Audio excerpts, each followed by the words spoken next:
It's really weird to me that this Megatron got resurrected before he killed Optimus Prime. I know it's just a nitpick, but it really feels like breaking the continuity to me. You're so weak.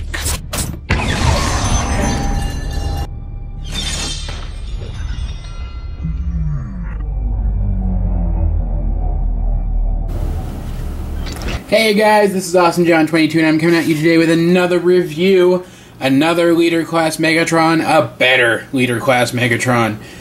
It may not have been the better movie, but Revenge of the Fallen definitely had the better toy line. And yes, I know, the Voyager class version of this character is more screen accurate, but there is just something about this thing.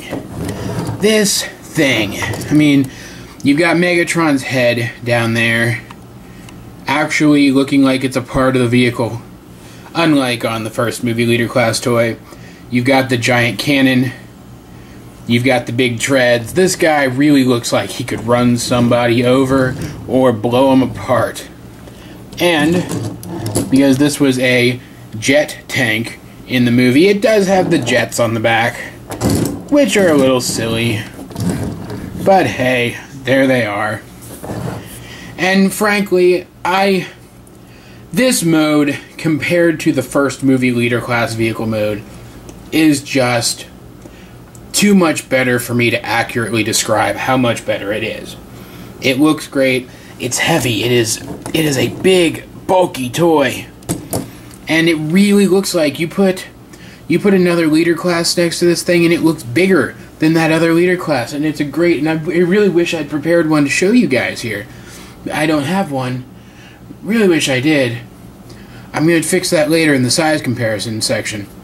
But anyway, just a great looking toy. And yeah, it looks great in vehicle mode. You'll see though in a minute, it only looks good in robot mode, though good is better than okay. As we know, the last Megatron we reviewed was only okay. So without further ado, without further gushing, because I know no one likes to hear me just gush about something, we are going to go ahead and get into the transformation of this guy, and it is not nearly as difficult or as annoying as the transformation on Movie 1 Leader Class Megatron, I promise you that. First of all, we are going to come here, and we are going to pop up his cannon. Very simple. Next, we're going to come back here, and we are going to take this, and we are just going to separate it like so. You can see right there, there is a peg and a clip that hold this whole assembly in place. We're just going to loosen that up. And now, because it's going to come off anyway, we're going to pop his arm off. Yes, I know, that's turning him into a parts former, but it is going to come off. There's no way to get around it. It pops off very easily. So I'm not even going to bother fighting it. Next up, we are going to come to the back here and unpeg this jet section. Now we are going to come to the front again and unpeg on each side these tread assemblies from where his arms will eventually peg into his body. And then come around to his back treads and pull these very tight tabs free. And that frees up his legs, which allows us to split the legs a bit, rotate these wheels down, and then fold these down, and then rotate them down and into place. And this guy has a lot of tight joints on him. A lot. And I really like it, I'm not going to lie. Now we're going to bring his knees up to form kind of thigh panels. We're going to come here to the back of the figure again. Rotate these wheel assemblies around so that they better fit in these grooves. We're going to do this on both sides. And you can see we're getting something here that really looks like legs at this point.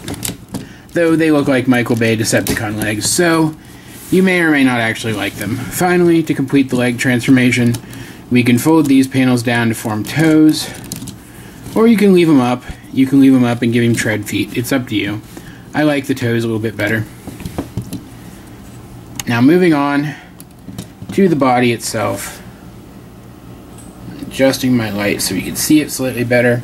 We come around to the back and flip this arm around and then fold out his giant middle finger, because one of the greatest things about this Megatron is that he is giving a giant middle finger, I'd like to imagine, to Michael Bay for making Revenge of the Fallen so god-awful stupid. Come around here to the back, fold this little tab out of the way, and fold the jet assembly up onto his back. Now we're going to come around here to the front again.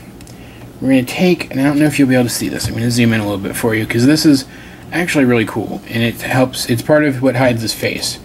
We're going to take these and rotate them out of the way so we can fold these down, and then fold his head down into place.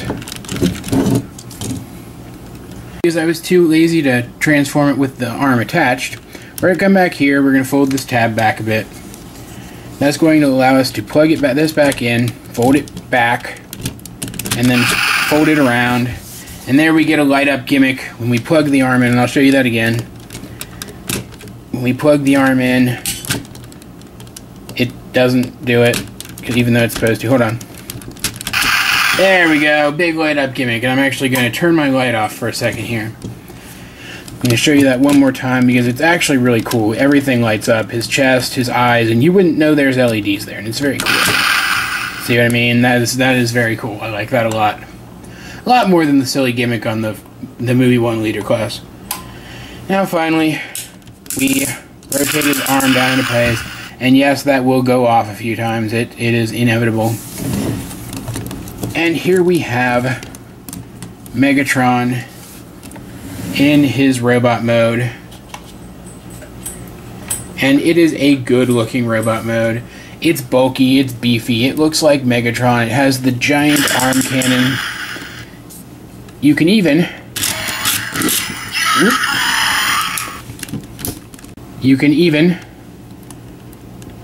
take this button here, slide it down, and he will move his head and he will declare his name victoriously, because as we all know, all of us who have seen the movies, this is the only Megatron who actually does anything in one of his movies.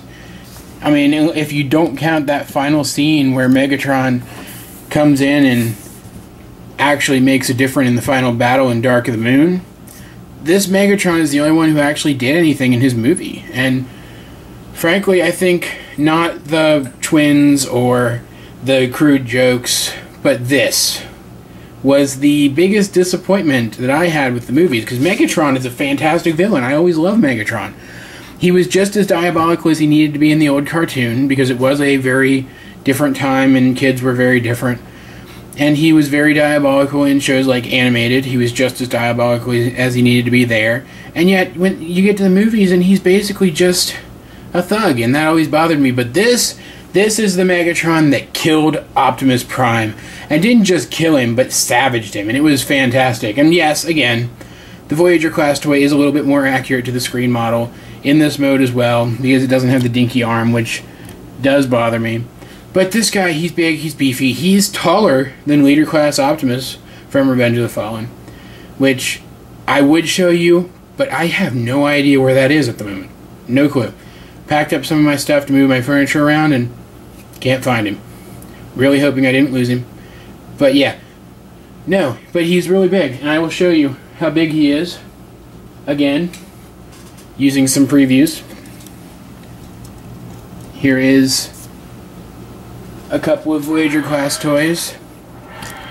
You can hear my phone going off in the background because, as usual, I neglected to silence it. And you can see they come up a bit above his waist. Those are Voyager class toys, and they come up a bit above his waist. He's just a tall figure. I'm going to show you that again with an actual leader class toy for size comparison. Here he is with animated leader class Megatron. And I'm actually going to lower my camera so you can see those guys level. And you can see he just towers over animated Megatron. Just towers over it. And I know I'm doing my size comparisons earlier on in the video than I usually do, but that is because this thing, the size of this thing is really what impresses me, and I want to hammer that home because I think it should really impress you too. Moving on to articulation, it's about what you would expect from a figure this size, except there isn't a whole lot in the head because of this gimmick. Because this gimmick allows the head to move, it has to be relatively limited, and you can actually see as I move the head, his chest actually moves a little bit with it too, which is cool. But his shoulders are pretty good. This joint is very tight on mine, even though it's not a ratchet. I'm not sure why it's so tight. But he does have a full range of motion here. He has the same range of motion on the other arm. I'm not going to show you because I don't want the sound effect going off again, but he has the same range of motion there, all except for the elbow, which is not present due to the design of the arm. His hips move in and out. And there goes the sound effect anyway, because, you know, it's my video, and things have to go wrong. He can rotate at the thigh. He can bend pretty far at the knee. He looks like he wouldn't have as much articulation, and yet he does. Because even if this isn't as accurate a figure as Revenge of the Fallen Leader Class Optimus Prime, it is a much better engineered figure, because at this point Hashtag had really gotten to the point where they were better at engineering these movie figures and making them look good and function well. We have some more gimmicks other than the lights and sound. I'm going to show them off to you now. He does have the standard firing missile. He also has this attachment here, which can lower down and actually clip into place, giving his arm more of that crab claw look that it had in the movie. And because, of course, all Megatrons nowadays have to have swords, he does have this little bit here, which becomes a big pokey sword, and it's very cool. And the only issue I have with that is actually the same issue I have with this mode in general. It's really big. And they didn't have to make it that big. They could have allocated some of the plastic here to the dinky arm over here and made him a little more proportionate, made him a little more accurate to his screen counterpart, and I think it really would have benefited the figure overall, as a whole, very well. And I just fired the missile, but that's okay. So, guys, what do I think of this Megatron? I mentioned in my last video that my mission this week is really to go through all of my Megatron figures and try to figure out which of them best represents Megatron in this modern age. Is it this guy? No, it's not. He's not the best Megatron toy I've seen yet. He's pretty high up the list, though. And most of that is just his size, how much I love his size. Most of that is just how much I love how much he improved over the previous figure. But that's not really enough to declare a figure the best. So we're going to keep looking, and we are going to continue with Megatron Week. Tomorrow, we are going to do one of my personal favorites. We are going to take a look at Beast Megatron.